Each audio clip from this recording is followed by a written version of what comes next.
Assalamualaikum warahmatullahi wabarakatuh. Waalaikumsalam. Alhamdulillahirabbil alamin. Wa bihi nasta'inuhu ala umurid dunya waddin. Wassalatu wassalamu ala asrofil anbiya wal mursalin wa ala alihi wa sahbihi ajma'in, amma ba'du. Ikhwan, akhwat fiddin, arsadakumullah, Bapak Ibu sekalian jamaah salat Isya yang semoga senantiasa dalam lindungan Allah Subhanahu wa taala. Alhamdulillah, kita bersyukur kepada Allah di malam hari ini Allah masih mencurahkan nikmat-nikmatnya kepada kita, nikmat iman, nikmat sehat walafiat, nikmat diberi kekuatan untuk melaksanakan syariat Allah Subhanahu wa ta'ala. Di antara syariat Allah adalah melaksanakan salat Isya dengan berjamaah, dan kita bisa lanjutkan dengan thalabul ilmi. Bapak Ibu sekalian, bahwa Allah Subhanahu wa ta'ala, Rasulullah sallallahu alaihi wasallam mensyariatkan sesuatu untuk hambanya, menurunkan syariat ke muka bumi ini agar dikerjakan oleh hamba-hambanya. Itu semuanya punya tujuan, dan tujuannya itu untuk kemaslahatan hambanya. Kemaslahatan itu apa, Pak? Kebaikan, untuk manfaatnya itu kembali kepada hambanya, bukan untuk Allah, bukan untuk Rasulullah sallallahu alaihi wasallam, tetapi semua kembali kepada hamba. Maka di dalam fikih itu ada istilah apa? Maqasidus syariah. Maqasid syariah, maksud syariat itu diturunkan itu untuk apa? Satu, khifduddin, menjaga agama agar agama tetap terus ada di muka bumi ini. Yang kedua, khifdun nafas, menjaga jiwa, nyawa manusia agar tidak mudah ditumpahkan nyawa seseorang itu, darah seseorang itu. Yang ketiga, khifdul mal, menjaga harta agar tidak mudah orang itu mengambil harta manusia. Yang keempat, khifdun nasl, menjaga keturunan agar keturunan manusia terus berjalan dan dia punya bapak yang jelas. Dan yang terakhir, khifdul akal, yaitu menjaga akal manusia. Semuanya itu paling 5 hal ini tujuannya, berkisar ke 5 hal ini. Contoh misalnya khifdul mal, menjaga harta. Allah Subhanahu wa ta'ala haramkan manusia untuk memakan harta dengan cara yang batil. Ya ayyuhalladzina amanu la ta'kulu amwalakum bainakum bil batil. Janganlah kalian memakan harta saudaranya dengan cara yang batil. Contohnya gimana? Mengurangi timbangan, menipu, mencuri, merampok, itu kan dengan cara batil. Maka syariat turun untuk menjaga harta. Harta seorang mukmin itu dijaga oleh syariat Allah Subhanahu wa ta'ala, sehingga tidak semena-mena orang ambil hartanya orang lain, kecuali dengan cara yang benar. Contohnya apa? Jual beli. Jual beli itu ya ada barang, ada uang. Orang yang jual barang itu dia ngambil laba, itu disebut dengan apa? Jual beli yang dibenarkan oleh syariat, menjaga harta. Kemudian menjaga keturunan. Allah perintahkan nikah, Allah haramkan zina. Kalau orang itu diperbolehkan zina, nggak ada yang mengingatkan, nggak turun syariat akan larangan zina, itu dunia rusak, Pak. Nggak jelas, nasab seseorang itu nggak jelas.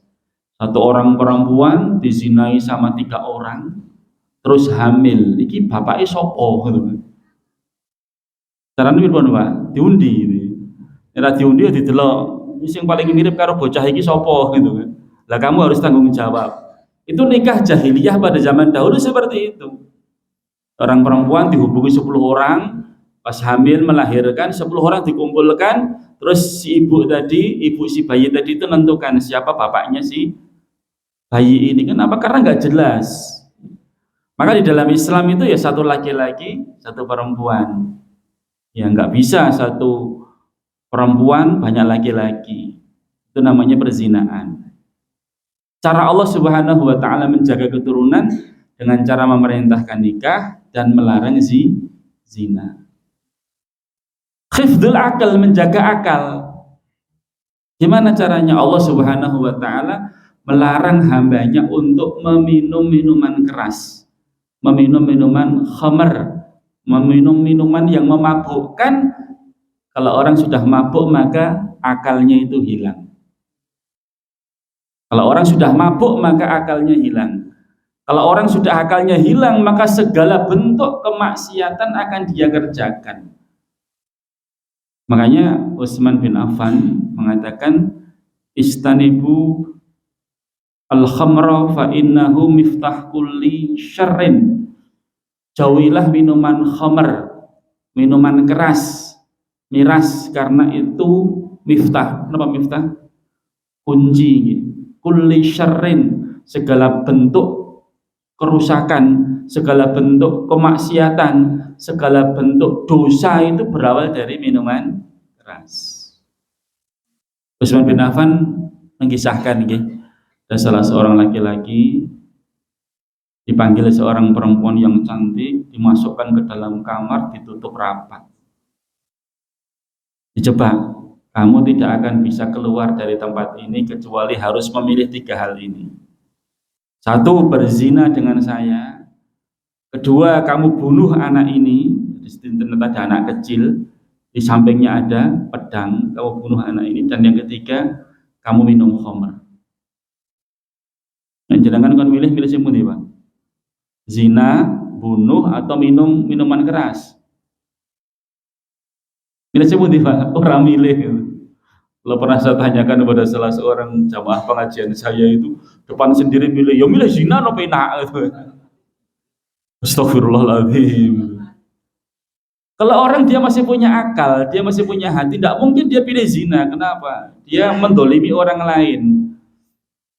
Ya, boleh jadi dia masih gadis, kamu zina jadi tidak gadis lagi, toh nggak perawan lagi kan? Jadi janda kan itu, janda yang belum pernah menikah gitu loh. Yang kedua, kamu bunuh anak kecil ini, jelas itu perbuatan dosa besar. Dia gak salah apa-apa, kamu bunuh, merugikan orang lain. Kedua-duanya merugikan orang lain. Akhirnya dia berpikir yang paling kecil mudorotnya, yang paling kecil dosanya ya saya minum khamr. Ini kan kalau toh dosa, kalau toh merugikan, kan merugikan saya sendiri, bukan merugikan orang lain. Maka akhirnya dia meminum khamr. Kalau ini teh ya, vegetarian. Begitu dia minum khamr, Pak, langsung dia mabuk. Akalnya hilang akalnya. Dalam keadaan dia mabuk, dia berzina dengan perempuan tersebut dan dia bunuh si anak ini. 1 dosa dia kerjakan, semua dosa akhirnya ikut dia kerjakan. Berawal dari minum khamr, akhirnya dia bunuh anak yang tidak berdosa, akhirnya dia berzina dengan perempuan tersebut. Kan milih siji malah ngerjakan semuanya. Makanya hati-hati Bapak Ibu sekalian. Jangan sekali-kali berkenalan dengan minuman khamr. Keluarga kita jaga. Istanibul khamr, jauhilah minuman khamr. Rasulullah mengatakan al khamru umul khaba'is, bahwa khamr itu induk dari segala macam dosa dan kemaksiatan. Yang lebih viral kita kaitkan dengan kondisi kita hari ini, Pak. Di Jogja kemarin kurang lebih 2 minggu yang lalu, 2 orang santri tidak punya salah apa-apa keluar dari pondok. Sebenarnya sudah musyrif ya, itu sudah pembimbing gitu ya, sudah umurnya 20-an tahun, itu sudah lulus pesantren, itu jadi pembimbing santri, musyrif namanya. Jajan sate, Pak. Di sampingnya banyak orang mabuk-mabukan. Langsung 2 orang santri ini ditusuk, dikeroyok, kemudian ditusuk perutnya. Wah, pulang dibawa ke rumah sakit, tersebar kabarnya geger. Cak Jogja itu kaum muslimin turun jalan, 14.000 kaum muslimin mereka turun dari pesantren-pesantren NU Yogyakarta semuanya turun, Banser, Pagar Nusa, Kokam, Laskar, Jogoparian semuanya turun. Segera adili pelakunya. Segera tutup kafe-kafe, restoran-restoran yang menjual minuman keras. Jogja waras tanpa miras. Alhamdulillah kemudian Pak Gubernur segera bertindak cepat, panggil bupati-bupati, rapat, kemudian segera tuntaskan masalah miras ini. Tadi barusan saya baca sudah 90% penjual-penjual miras tokonya ditutup semuanya, disegel semuanya. Semoga aja istiqomah. Gitu. Ya. Tapi sekalian, berawal dari minum-minuman keras, seorang yang tidak berdosa ditusuk. Kemarin di Tangerang, jangan juga lihat videonya itu, ngeri Pak. Seorang sopir truk gitu kan, nabrak seseorang karena panik, kemudian dia terus nabrak mobil, sudah ketabrak itu masih terus dijalankan terus gitu. Depannya itu ada sepeda motor, ada sepeda, semua tabrak semuanya, puluhan motor dan mobil ditabrak sama truk tronton besar sekali itu. Yang jadi korban puluhan. Alhamdulillah ada yang meninggal dunia, tapi ada yang harus diamputasi kakinya karena dipelindes sama truk tersebut. Yeah. Wah, akhirnya ada salah seorang yang luar biasa Pak, itu nyekat pakai tangan bunuh, didorong gitu, sama yang lain juga ikut dorong gitu. Karena nekat betul itu, langsung dikepruin gitu, sudah berdarah-darah semuanya, dibawa ke ruang ICU. Setelah dites sama dokter gitu kan, ternyata positif narkoba, positif minuman keras. Di dalamnya itu banyak minuman keras Pak. Ngakunya dijebak, nggak tahu jebaknya gimana, tapi yang jelas dia habis minum minuman keras. Sebagai seorang sopir sudah tidak punya akalnya, sudah hilang, dia tabrak semua yang ada di depannya. Itu tershooting ya, dari depan, dari belakang, sampai kemudian ketangkap itu. Pengaruh dari miras minuman keras seperti itu. Kasus yang lain, seorang anak minta uang sama ibunya dalam kondisi mabuk, belum diberi, ibunya dipukulin. Seorang oknum aparat karena mabuk, dia kemudian memuntahkan peluru, 3 orang meninggal dunia. Dan masih banyak kasus-kasus yang lain, pembunuhan, penganiayaan, perzinaan, judi dan lain sebagainya. Segala macam dosa dikerjakan disebabkan karena apa? Miras, minum-minuman keras. Kemarin ada yang tanya, Pak Ustadz, kan semuanya sudah tahu tuh itu, semua agama itu melarang. Pemerintah pun juga ngerti tentang bahayanya miras. Kok sekarang masih banyak sekali orang yang jualan miras? Kira-kira apa Pak penyebabnya? Pajaknya gede, pemasukannya untuk negara besar. Makanya masing-masing punya backingnya kuat-kuat. Saya baru sadar itu ketika ditunjukkan di WhatsApp, di mana di Twitter, di Instagram, di dunia maya itu mereka terang-terangan itu mengiklankan minuman keras ini secara terbuka lebar. Di Solo itu ada namanya kulkas babi. Kulkas itu isinya minuman keras semuanya. Outlet 23, namanya Outlet 23 itu jualan miras semuanya itu. Punya motor itu, motornya di belakangnya ada boxnya gitu itu. Pinggir-pinggir jalan jangan lihat Outlet 23 COD coba. Ya, diantarkan ke mana kios-kios gitu, terus ada yang pesen online diantarkan itu. Keliling sak Solo itu. Alhamdulillah kemudian MUI tegas mengeluarkan fatwanya, ormas-ormas kemudian datang ke DPRD, mengadakan audiens, kemudian ke pemerintahan juga. Ya, semoga segera bisa ditindak sebelum banyak korban. Itu pernah ada temen itu yang nyoba ngutus, yo tak edit jaket mlebu kono, masuk Pak. Dalamnya masuk beli itu kan, yang 50.000 rupiah. Itu yang apa niku? Orang tua, cap orang tua nih, apa? Anggur, karena 50.000. Itu mau diminum di situ disiapkan, mau dibawa pulang diberi tempatnya bagus banget itu Pak, silahkan dibawa pulang ke rumah. Diiklankan dengan terang-terangan di media sosial. Ya, anak-anak muda itu mereka datang ke situ, mereka minum minuman keras. Bapak Ibu sekalian, kembali mengingatkan meskipun dulu pernah kita kaji tapi belum selesai. Saya bacakan kembali di dalam kitab Al-Kabair ya, tentang al-khamru. Kullu muskirin khamrun, semua yang memabukkan itu disebut dengan khamr atau arak. Wa kullu khamrin haram, dan semua khamr itu hukumnya haram. Wa man syaribal khamra, barang siapa meminum khamr fit dunia, di dunia, wa mata wa lam yatub minha, kemudian dia mati dalam kondisi belum taubat kepada Allah, wa huwa mitminuha, dalam keadaan dia masih kecanduan khamr, lam yashrabha fil akhirah, nanti pada hari kiamat dia diharamkan untuk meminum khamr tersebut. Kalau kita sabar Pak di dunia tidak mau minum khamr, itu nanti di akhirat itu disuruh minum khamr Pak, tapi khamrnya tidak memabukkan, masih disegel, kita buka segelnya kita minum, Masya Allah. Yang di dunia menahan diri, menjaga diri, sabar dari melaksanakan kemaksiatan, minum khamr, nanti pada hari kiamat Allah akan berikan minuman itu di surga, dan minumannya sangat lezat sekali, rahikul mahtum ya namanya. Tapi kalau dia minum di dunia, diingatkan masih saja terus menerus, bahkan berani, bahkan menantang, lu aku foto sama Kapolresta, kowe arep ngopo gitu kan. Terang-terangan Pak, itu foto gitu. Yang punya outlet 23 itu. Kami punya backing, kamu arep itu mau berani gitu kan. Kalau dia malah justru menantang terus, minum-minuman terus, menjadi seorang pecandu khamr, pada hari kiamat nanti ketika dia kehausan minta minum, an afidu alaina minal ma. Jadi Bapak sekalian, nanti penghuni surga sama penghuni neraka itu meskipun jauh sekali gitu. Yang surga itu di atas, neraka itu paling bawah gitu.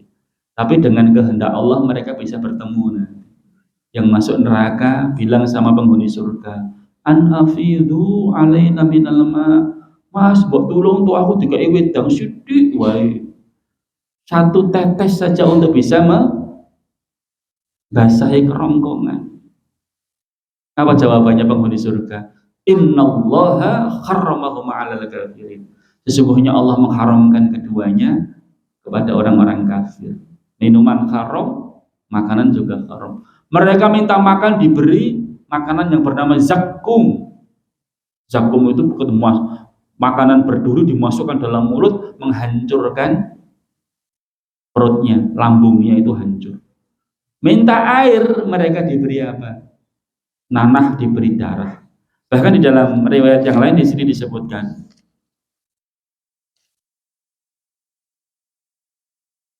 bahwa orang yang mereka mabuk di dunia, minum minuman khamr, ketika mereka minta minuman, maka mereka diberi minuman dari sungai Ghuttah. Apa itu sungai Ghuttah? Yaitu air yang mengalir dari kemaluan para pelacur yang dimasukkan dalam neraka, yang baunya sangat mengganggu para penghuni neraka. Rihuha yu'dhi ahlan nar.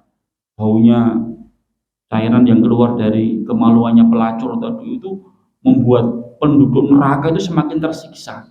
Sudah disiksa panas sekali, baunya sudah bau busuk, bau bangkai, mungkin bau batang, bau apa itu? Ternyata bau yang keluar dari kemaluannya para pelacur. Padahal di dunia nih kayak baru bau letong aja sudah merasa terganggu tuh. Ingin kula niku tan masjid niku memelihara sapi, memelihara kambing. Orang sholat di masjid saya, wah bunuh kok mas sangseng ya opo. Nah, ternyata letong sapi, serendel wedhus niku. Tapi nek kula mboten krasa punan saniki wis kebal. Soalnya bendino niku. Tapi orang baru datang itu udah baunya kayak seperti ini. Apalagi kalau hujan Pak, udah, apalagi yang rumahnya sebelah timur pas itu menemplek itu udah baunya luar biasa. Itu baru di dunia dia merasa terganggu dengan bau-bau yang seperti itu. Belum bau bangkai, bau bangkai tikus, bau bangkai yang paling busuk itu adalah bau bangkai manusia.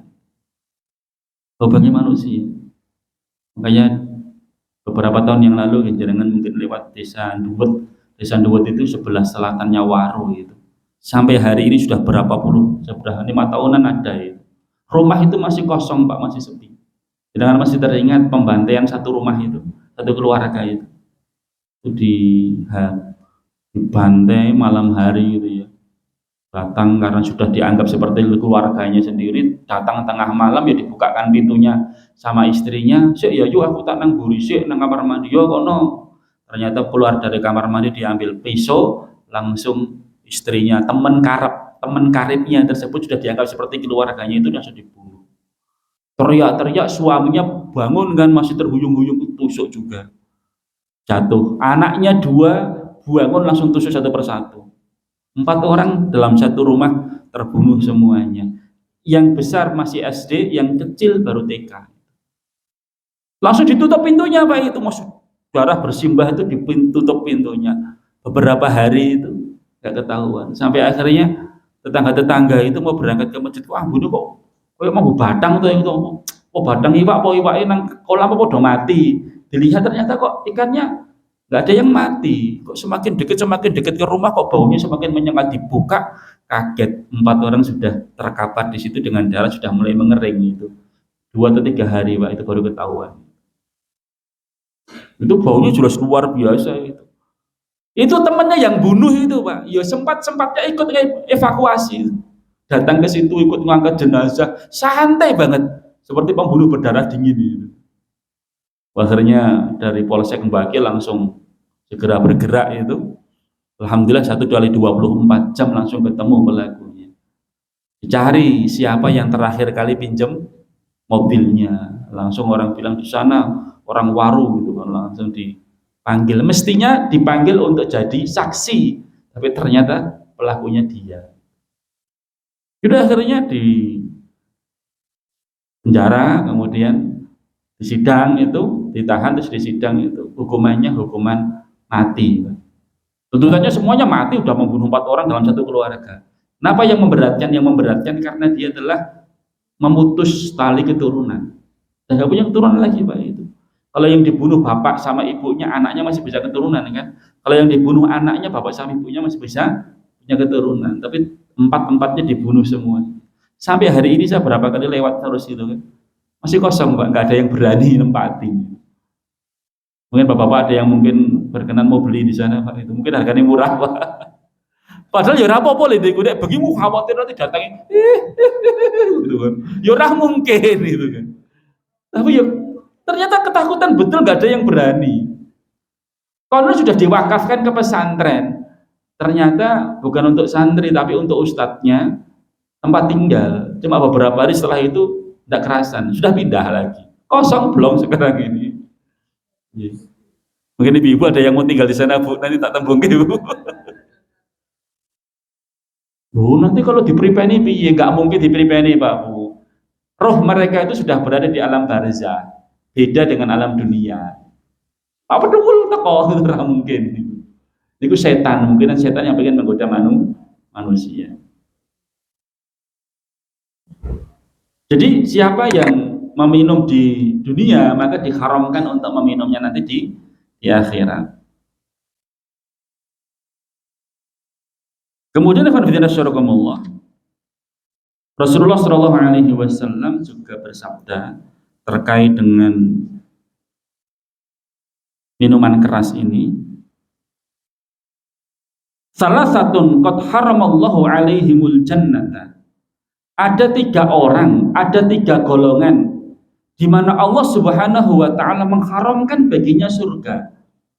Kalau haram baginya surga berarti pasti masuk neraka. Siapa? Yang pertama mudminul khamri. Mudmin itu pecandu khamr yang terus-menerus minum khamr. Kalau dia cuma sekali, 2 kali itu masih mungkin bisa diobatin.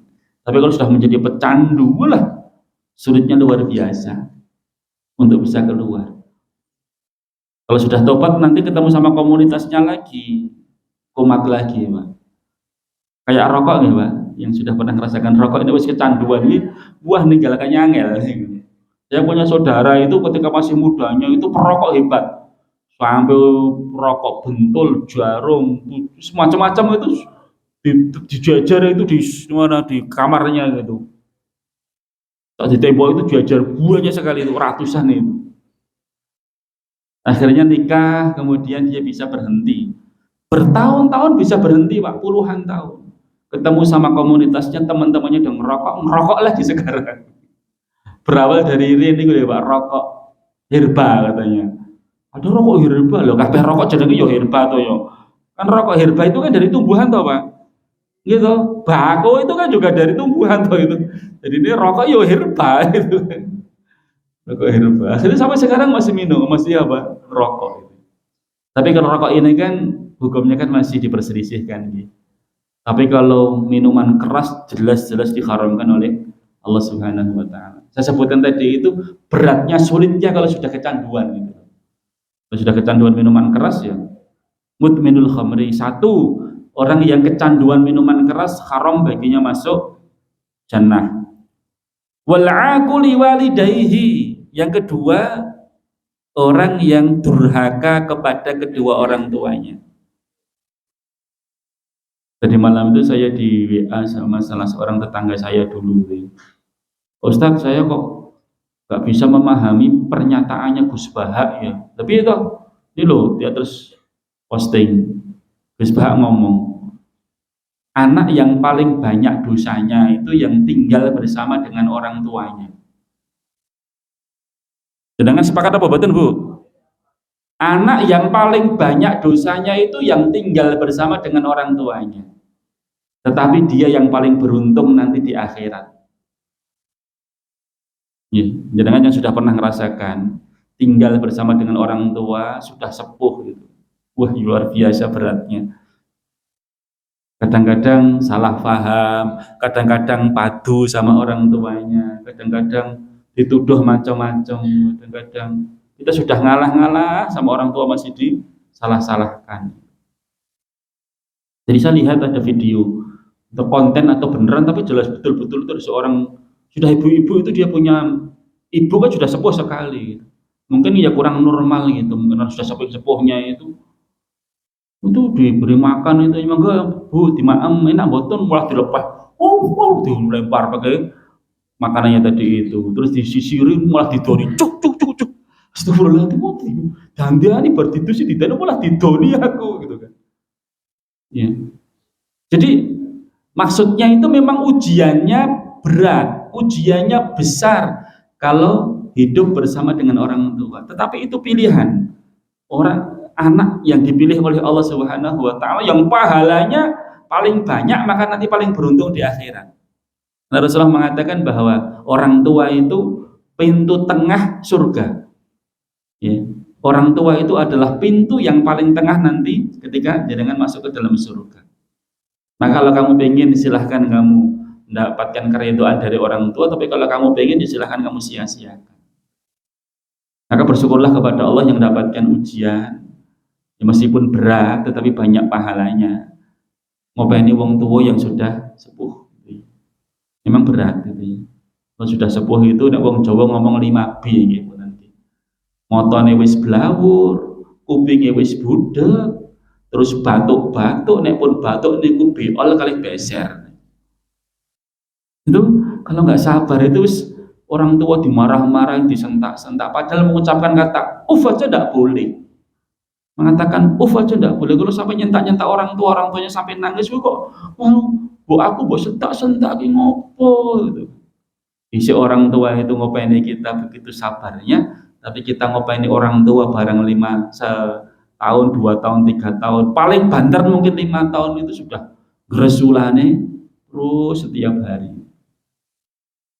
Bapak-Ibu sekalian, saya teringat dengan kisah yang disampaikan oleh Ustadz Adian Husaini. Beliau menceritakan seorang dosen yang punya anak 3, laki-laki semuanya. Dia didik anaknya pinter, gitu kan. Dikuliahkan ke luar negeri dan dapat pekerjaan di luar negeri dalam masalah duniawi sukses semuanya. Sampai akhirnya dia pengen menularkan ilmunya tadi itu, dia tulis buku tips sukses, cara sukses menyekolahkan anak ke luar negeri. Bukunya laris, Pak. Tapi begitu sudah sepuh, anak-anaknya di luar negeri semuanya, ibunya sakit-sakitan. Sudah dalam keadaan sakit parah mau meninggal dunia, bapaknya akhirnya ngebel anaknya. Yang pertama, anak yang pertama, pulang ya, ibu ini sakit. Sakitnya sudah parah. Wah, mohon maaf Pak, saya sibuk banget gak bisa pulang ke rumah. Adik saja mungkin jenengan telepon bisa pulang. Telepon di Amerika Serikat Pak. Pulang, kakakmu gak bisa pulang. Ibu sakit keras. Pak nyuwun ngapunten Pak, saya sedang meeting ini. Dalam hari-hari ini itu banyak sekali rapat-rapat terus Pak, tidak bisa saya pulang. Tinggal ada satu harapan. Anak yang paling kecil, ibumu kamu sakit parah, kakakmu berdua tidak bisa pulang. Kamu pulang ya? Wah Pak, tidak bisa Pak, saya kan baru aja diangkat jadi pegawai di perusahaan ini, tidak mungkin saya bisa cuti pergi, tidak enak sama atasan saya. Astagfirullahaladzim. Tiga-tiganya tidak ada yang mau pulang ke rumah. Sampai akhirnya ibu ini meninggal dunia. Sampai ke pemakaman tidak ada satupun anak yang menghantarkan ibunya ke pemakaman. Bapaknya akhirnya nangis, ya Allah, tuh ya anak sukses duniawi tapi suruh pulang, nyempatkan. Meskipun pulang dalam waktu seminggu saja, mungkin 3 hari bisa kan naik pesawat langsung balik lagi. Tapi nggak ada yang sempat. Akhirnya dia merenung, kemudian buku yang telah dia tulis ditarik semuanya Pak. Cara menyekolahkan anak ke luar negeri ditarik semuanya. Mungkin saya nggak pengen nanti ada korban-korban lain, orang tua yang lainnya gara-gara buku ini kemudian anaknya durhaka nggak pulang ke rumah meskipun orang tuanya sudah sakit dan mau mati, meninggal. Ditarik semua. Akhirnya aset yang dia miliki dijual semuanya, dibelikan tanah, dibuatlah pesantren di situ, dia tinggal di samping pesantren. Dia berharap semoga salah seorang dari cucunya nanti ada yang mau untuk mengurus pesantren. Al-aqu liwalidayhi, seorang yang durhaka kepada orang tua, Rasulullah mengatakan tidak akan masuk ke dalam surga. Ridallah fi ridal walidaini, ridha Allah itu dalam ridha kepada kedua orang tua. Orang tua ridho, insya Allah Allah Subhanahu wa Ta'ala juga ridho. Yang ketiga yang tidak akan masuk ke dalam jannah ad-dayyus. Dayyus ini bukan gayus tapi dayyus. Dayyus huwaladzi yuqirru as-su'a fi ahlihi. Dayyus itu adalah seorang bapak, kepala rumah tangga yang membiarkan istrinya berbuat serong, yang membiarkan keluarganya, anak perempuannya berbuat serong, berzina, selingkuh, dibiarkan saja. Kalau perlu diberi fasilitas, belikan make up, dandan sing ayu terus diterke, dijual istrinya. Ada Mbak kira-kira Pak? Ada. Orang Jogja, saya masih teringat sekali itu. Orang Jogja jual istrinya sampai ke Solo, dalam satu kamar itu bertiga loh. Dia, istrinya, kemudian yang memboking tadi itu dari Jogja ke Solo berapa juta. Akhirnya digerebek sama pihak kepolisian di Solo.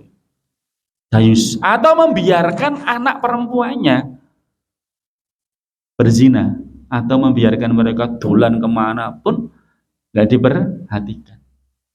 Coba Bapak sekalian, anak perempuan jam 10 malam, jam 11 malam belum pulang itu ngapa mereka? Rasulullah mengatakan la yahluwan rajulun bimra'atin illa salisuha syaiton. Tidak ada laki-laki perempuan berduaan kecuali yang ketiga itu setan, mesti. Ini saya diceritain cerita nyata nggih, mboten gawe-gawe. Saya kan ngaji kajian rutin di Matesih nggih, Karanganyar itu. Sama driver saya itu, dia cerita, Ustaz, saya pernah sama istri saya naik mobil ke arah kuburannya Mbah Harton itu nggih. Giri Bangun nggih. Pengadeg, Gunung Pengadeg Giri Bangun itu. Naik mobil ke sana, kok disalib sama laki-laki, bojongan bus gitu kan. Tidak lama kemudian anak perempuan berdua, bojongan juga bus ngejar perang laki-laki tadi itu. Ternyata ketika sampai di lampu merah, Pak. Ketika sampai di lampu merah itu, mereka berhenti. Terus yang laki-laki, bonceng laki-laki temannya tadi itu turun, yang perempuan bonceng tadi juga turun. Yang perempuan ini bonceng laki-laki, yang laki-laki ini jadi sopirnya si perempuan tersebut. Jadi Bapak Ibu sekalian, jenengan nek punya anak perawan, anak gadis, diampiri jenenge Sutini karo Sukarni misalnya kan itu. Kita berduaan lah, berangkatnya itu berduaan perempuan semuanya. Yang ini Pak Ijo sama sama Tukino misalnya kan. Boncengan juga sama-sama laki-laki. Jangan merasa aman. Mangkate bareng lenang kabeh, tapi di jalan tengah jalan nanti gantian, Mbak. Sing lenang harus sing wedok, sing lenang harus sing wedok. Dibuntuti sama teman saya tadi itu, terus sampai ke sana. Loh, ini kan motore bocah mau itu distandarkan di pinggir jalan, di situ ada ruko, Pak. Di bawah ruko itu mereka di situ berzina coba. Berdua itu, sepasang tadi itu. Lah itu bapak karo ibuke nang endi? Bapak sama ibunya di mana? Orang golei gitu. Nah, jadi orang hari ini itu ya nek PTE, babone, maghrib rong mulih itu golei, Pak. Saya pernah di depan rumah itu ada mbah-mbah. Mbah, jeng tepu ndi, Mbah? Ku goleki babon ku ya ini rong mulih karo kutuke pirang-pirang gitu kan. Tapi punya anak gadis, anak perawan jam 10, jam 11 belum pulang ke rumah itu dianggap biasa. Dianggap biasa. Orang digoleki Bapak Ibu sekalian. Nah ngendi ditanyakan itu. Auzubillahi min dzalik. Akhirnya baru setelah kecelakaan hamil ya baru terus nyesal, astagfirullahaladzim. Ini orang tuanya nanti akan dimintai pertanggungjawaban oleh Allah Subhanahu wa taala. Tiga yang tidak akan masuk ke dalam surga. Mudminul khamri, pecandu khamar, al-aquli walidayhi, durhaka sama orang tua.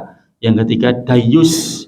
Dayus itu orang tua yang cuek, orang tua yang tidak mau mengingatkan istrinya, anak-anaknya ketika mereka berbuat kemaksiatan, yang tidak cemburu dengan istri dan anak perempuannya.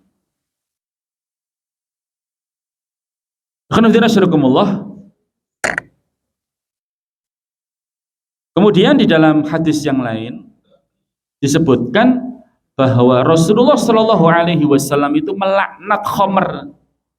Jadi khamr itu ya terlaknat ya. Orang bilang itu minuman terlaknat. Ya betul memang. Allah Subhanahu Wa Taala itu melaknat khamr itu dengan 10 yang terkait dengan khamr. Ya. Kalau di sini ada 7 atau 8 gitu. Saya bacakan. Abu Dawud meriwayatkan bahwa Rasulullah Shallallahu Alaihi Wasallam bersabda, "Lu'inatil khamru bi'ainiha." Khamr itu dilaknat karena zatnya. Allah melaknat minuman khamr tersebut. Ya, dulu itu anggur diperas, didiamkan beberapa saat, difermentasi, kemudian jadi minuman keras. Ini hari ini kenapa ya? Anggur juga ya, anggur, terus napa niku tebu. Ya apapun lah yang memang sengaja dibuat untuk minuman keras. Kecuali kalau untuk pengobatan nggih, alkohol, etanol itu memang tidak apa-apa. Termasuk yang kerajinan teng Gang Ciu, Jalan Ciu teng Polokarto niku lho. Saya pernah mengisi pengajian di sana, saya tanya loh kok ini kok terang-terangan atau legal tuh itu orang-orang rajin ciu kayak seperti ini kok gak ditutup. Ternyata itu aslinya itu untuk kesehatan, untuk alkohol, tetapi sama orang-orang nakal tadi akhirnya terus dicampur sama air putih terus dijual untuk apa? Minum-minuman keras. Itu kadang-kadang niku dioplos lho niku. Oplosnya kenapa, Pak? Spiritus, obat nyamuk, yang paling tidak odol gitu kan. Jadikan satu. Wah katanya itu semakin gini akhirnya jebol semua. Ususnya sampai brodol itu, Pak. Gara-gara apa? Oplosan. Kemarin saya lihat di berita itu sampai meninggal dunia karena dipaksa minum oplosan itu keluarganya nuntut. Ini pokoknya saya minta yang menjadikan keluarga saya meninggal dunia ini dihukum seberat-beratnya. Kalau perlu itu oplosannya diminumkan sama dia biar dia mati bersama dengan keluarga saya. Gitu. Jadi memang jenengan bisa bayangkan sudah minuman keras saja sudah keras itu masuk ke dalam perut itu sudah akan merusak organ di dalamnya, apalagi ditambah dengan spiritus, ditambah dengan odol, ditambah dengan obat nyamuk jadikan satu niku diublek niku. Astagfirullahaladzim.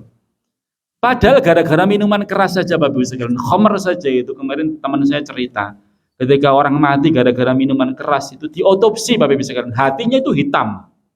Hatinya itu hitam betul itu kan. Gara-gara apa? Minuman keras tersebut. Makanya Allah Subhanahu wa taala melaknat khamr, minumannya tersebut dilaknat. Wasyaribaha, yang minum itu dilaknat. Wasaqiyaha, yang menuangkan. pramusaji yang kerja di kafe-kafe, restoran, terus menuangkan minuman khamr. Namanya macam-macam toh niku. Apa mawon Pak namanya? Ciu, bir, brandy, whisky, vodka, apa boleh Pak? Tua, gitu ya. Semacam-macam namanya yang menuangkan. Wabai'aha yang menjual, restonya, kafenya, tokonya tersebut. Wa mubta'aha yang beli. Wa asyuraha yang memeras, yang membuat minuman keras. Maklon, ya aku tak maklon gaweino minuman keras kadar alkoholnya sekian gitu. Wa mu'tasyiraha yang minta diperaskan, yang memeras yang minta diperaskan. Wa hamilaha yang membawakan. Kurir-kurir tadi tahu betul ini adalah minuman keras, dia mau dibayar itu ya. Padahal sebenarnya dalam hati kecilnya itu jangan nggak mau Pak itu. Tetangga saya orang Waru itu banyak yang kerjanya itu di pelayaran Pak.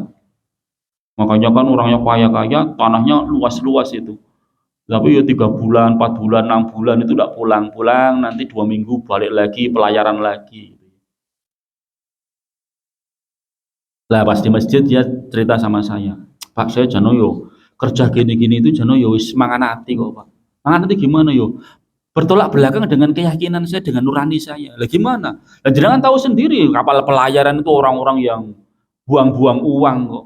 Wis penuh dengan kemaksiatan. Orang kerja punya banyak uang, lah terus mereka itu berlayar dengan kapal pelayar tadi itu.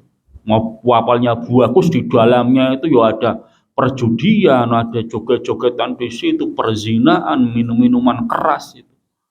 Saya pernah suruh ngantar minuman keras itu, saya nggak tega itu. Akhirnya saya buang ke laut itu.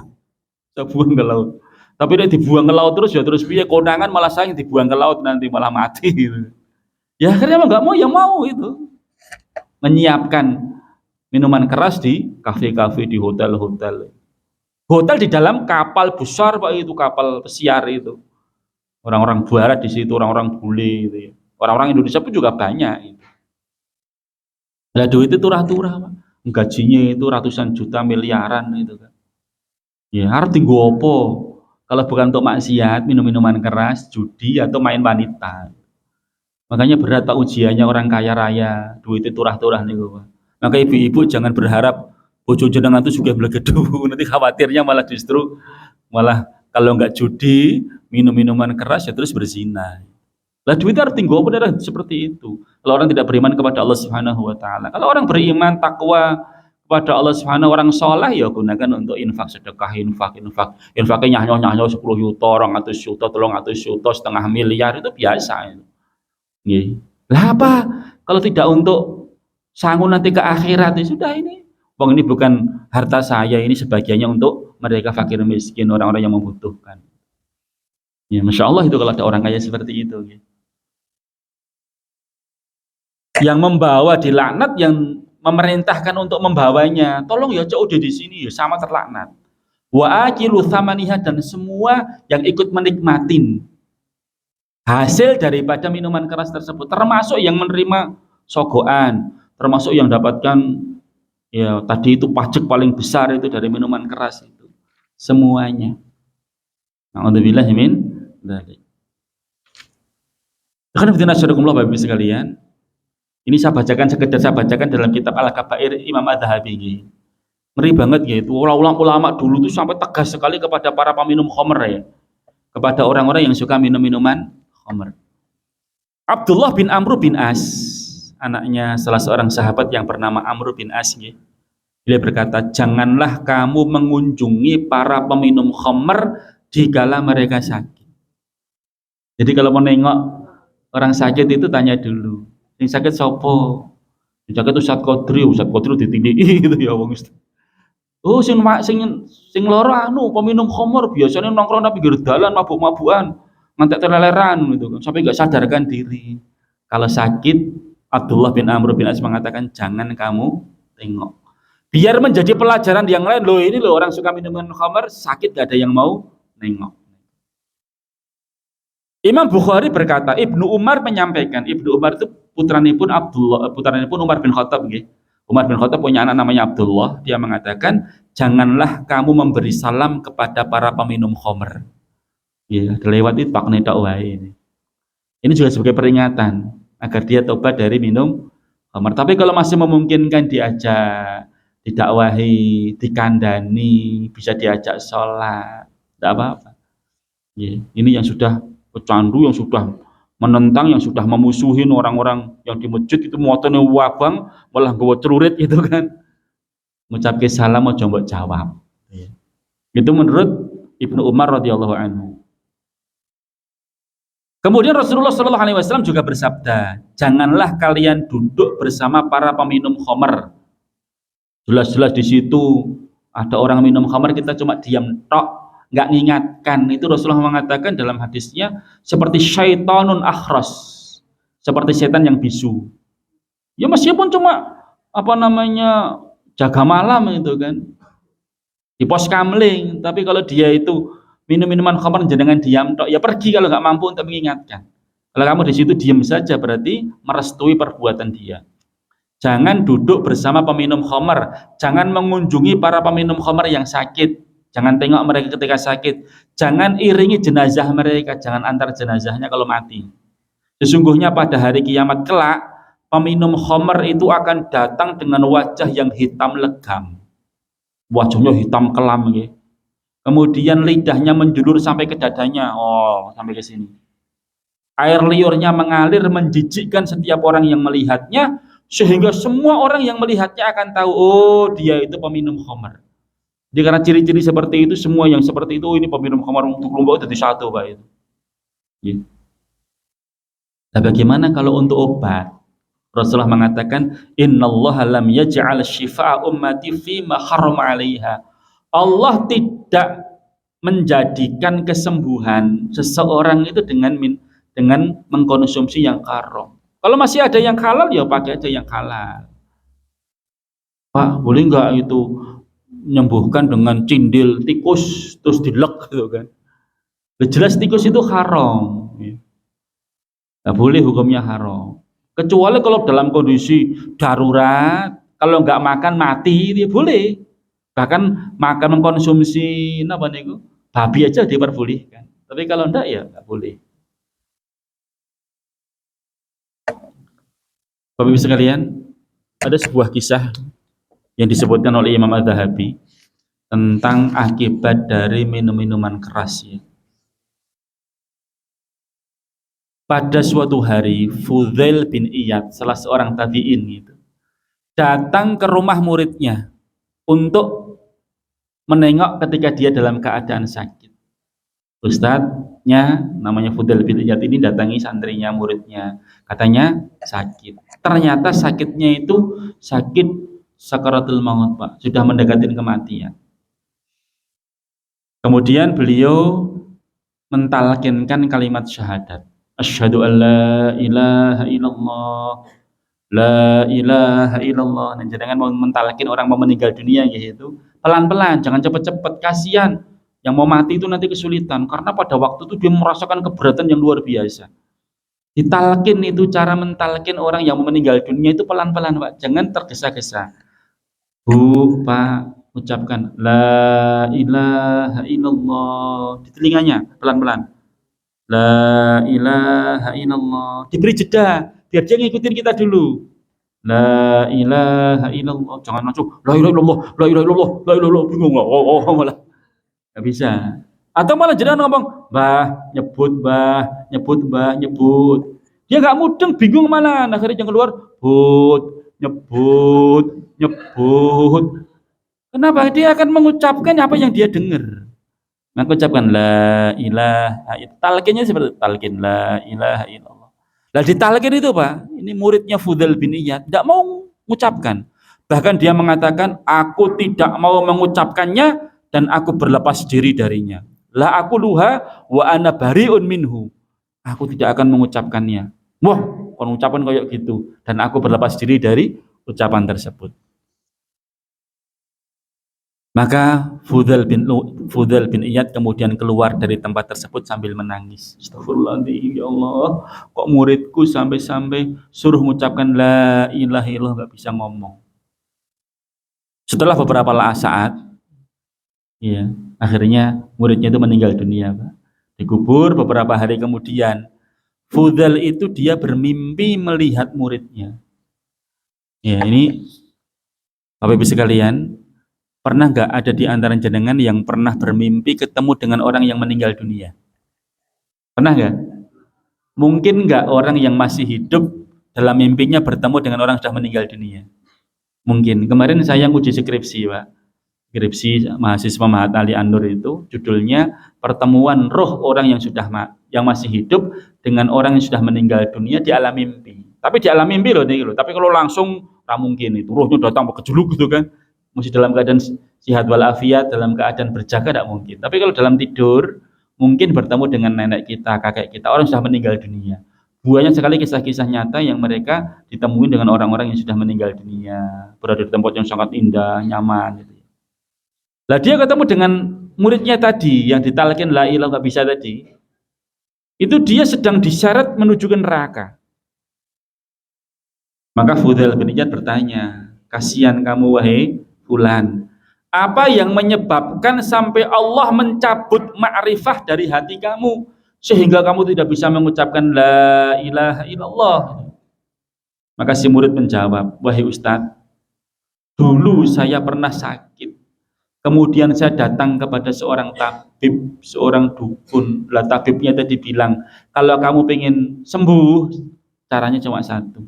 Minumlah arak, minumlah khamr, minumlah minuman keras setahun sekali saja. Akhirnya saya kerjakan, setahun sekali saya minum khamr arak tersebut dan alhamdulillah sembuh. Setiap tahun sekali saya minum sembuh, semakin sehat. Dan itulah yang akhirnya menyebabkan saya berat tidak bisa mengucapkan la ilaha illallah di saat sakaratul maut. Tapi sekalian, padahal itu cuma setahun sekali, bukan sebulan sekali, bukan seminggu sekali, apalagi setiap malam. Dan itu punya alasan untuk apa? Berobat. Padahal memang nggak diperbolehkan berobat dengan cara yang haram, gitu. Tapi dia ya karena nggak ada yang lainnya mungkin ya sudah capek gitu, akhirnya apa bilang dia, akhirnya dia minum. Naudzubillah min dzalik. Oke, ini Bapak Ibu sekalian peringatan bagi kita akan bahayanya ya minum-minuman keras ini di dunia ini sebagai ummul khaba'is, induk dari segala macam dosa kemaksiatan. Nanti ketika dia mau mati diberi kesulitan ya, sangat sulit untuk mengucapkan kalimat tauhid sebagaimana muridnya Fudail bin Iyad. Muridnya tabi'in deh iki. Gak bain-bain deh itu. Ya, makanya Rasulullah mengatakan bahwa seorang itu akan mati menurut kebiasaannya. Man 'asha 'ala syai'in mata 'alaihi, barang siapa yang terbiasa melaksanakan sesuatu dia akan mati dalam keadaan seperti itu. Yang terbiasa judi dia mati dalam keadaan judi, diucapkan la ilaha illallah, yang keluar kartu as itu. Yang keluar itu ya yang biasa dia ucapkan. Yang biasanya minum khamar ketika disuruh untuk mengucapkan la ilaha illallah, vodka gitu kan. Yang keluar itu adalah minuman keras yang biasa dia minum. Ya. Kalau dia terbiasa salat berjamaah, kalau dia terbiasa ngaji, yang keluar ya ayat-ayat Al-Qur'an. Man 'asha 'ala syai'in mata 'alaih, barang siapa yang terbiasa melaksanakan sesuatu dia akan meninggal dalam kondisi seperti itu. Dan barang siapa meninggal seperti itu nanti pada hari kiamat dibangkitkan oleh Allah Subhanahu wa taala dalam keadaan seperti itu. Yang meninggalnya dalam keadaan ngaji dibangkitkan dalam keadaan ngaji. Yang meninggalnya dalam keadaan menggunakan pakaian ihram haji umrah nanti dibangkitkan dalam keadaan pakai baju ihram, labbaik Allahumma labbaik, labbaik la syarika laka labbaik. Dibangkitkan seperti itu. Tetapi kalau dia matinya dalam kondisi minuman khamr, ya dia nanti dibangkitkan dalam keadaan ngombe khamr gini.